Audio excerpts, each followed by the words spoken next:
Fiction in reality is a project of being at particular places while listening to particular part of an audiobook.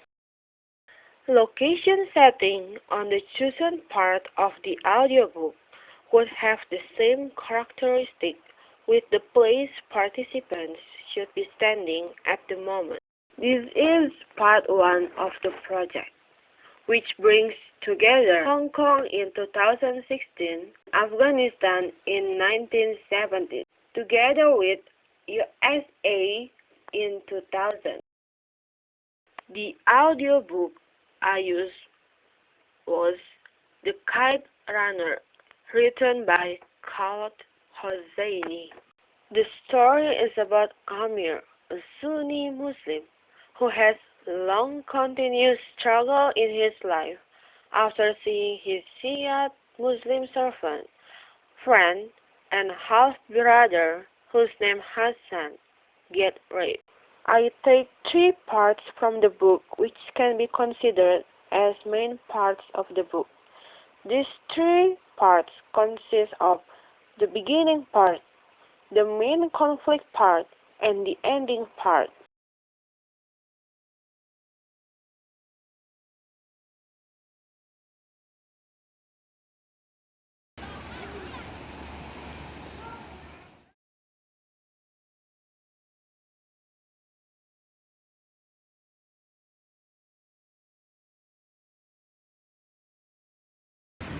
A havoc of scrap and rubble littered the alley. Worn bicycle tires, bottles with peeled labels, ripped-up magazines, yellow newspapers, all scattered amid a pile of bricks and slabs of cement.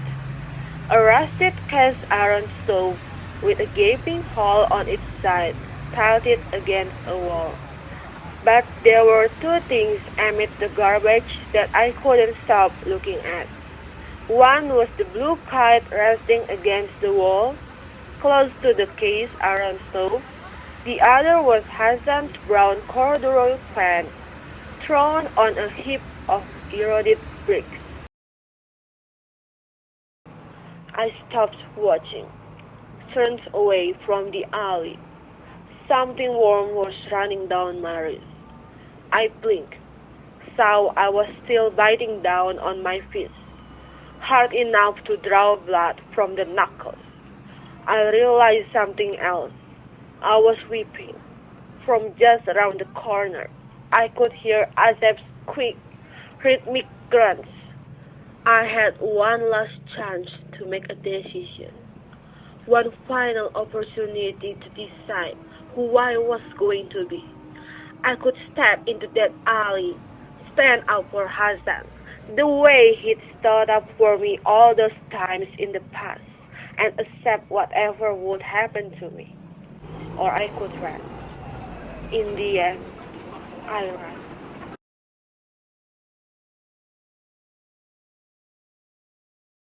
I had never seen so many people on our street.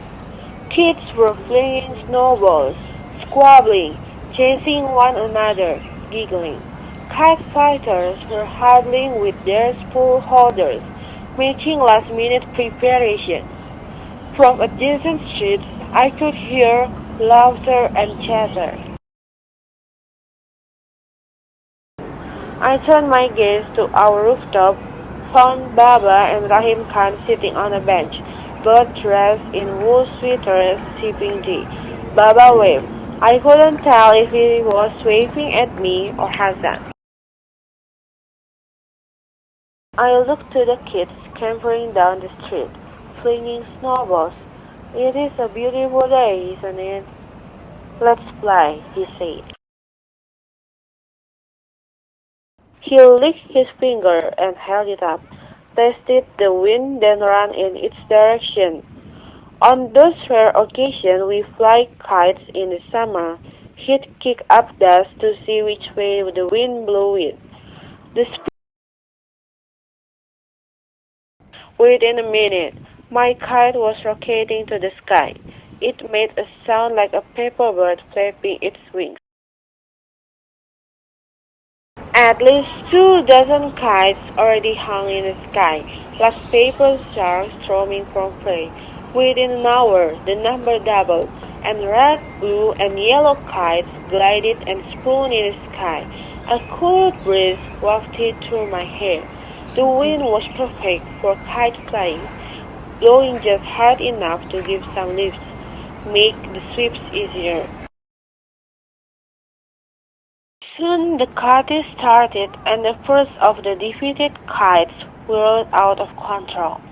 They fell from the sky like shooting stars with brilliant rippling tails, showering the neighborhoods below with prizes for the kite runners. I could hear the runners now, hollering as they ran the streets. Someone shouted reports of a fight breaking out 2 streets down. I kept stealing glances at Baba sitting with Rahim Khan on the roof, wondered what he was thinking. Was he cheering for me, or did a part of him enjoy watching me fail? That was the thing about kite flying. Your mind drifted with the kite. They were coming down all over the place now, the kites, and I was still flying. I was still flying. My eyes kept wandering over to Baba, bundled up in his wool sweater. Was he surprised I had lasted as long as I had? You don't keep your eyes to the sky, you won't last much longer. I snapped my gaze back to the sky. A red kite was closing in on me. I caught it just in time. I entangled a bit with it, ended up beating him when he became impatient and tried to cut me from below. He dropped the spool and took off running, the hem of his green shaban dragging in the snow behind him. Hassan! I called. Come back with it. He was already turning the street corner, his rubber boots kicking up snow. He stopped, turned. He cupped his hands around his mouth. For you, 1,000 times over, he said. Then he smiled his Hassan smile and disappeared around the corner. The next time I saw him smile unabashedly like that was 26 years later in a faded Polaroid photograph. 4 days ago, on a cool rainy day in March 2002, a small wondrous thing happened. I took Soraya, Kala Jamila, and Sohrab to a gathering of Afghans at Lake Elizabeth Park in Fremont. We arrived around noon. Someone was already frying bologna. Steam rose from teacups and a pot of cauliflower aus. A scratchy old Ahmad Zahir song was blaring from a cassette player.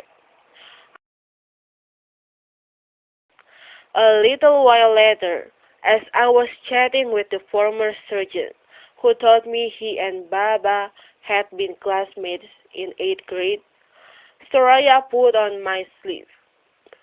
Amir, look! She was pointing to the sky.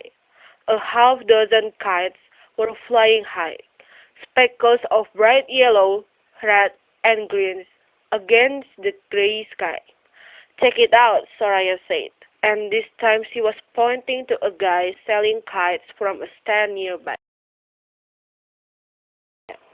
I excused myself and walked over to the kite stand, my shoes squeezing on the wet grass. I took the kite to where Sohrab was standing, still leaning against the garage pail, arms crossed on his chest. He was looking up at the sky. Another half-dozen kites had taken flight. People had started to gather in clumps, teacups in hand, eyes glued to the sky.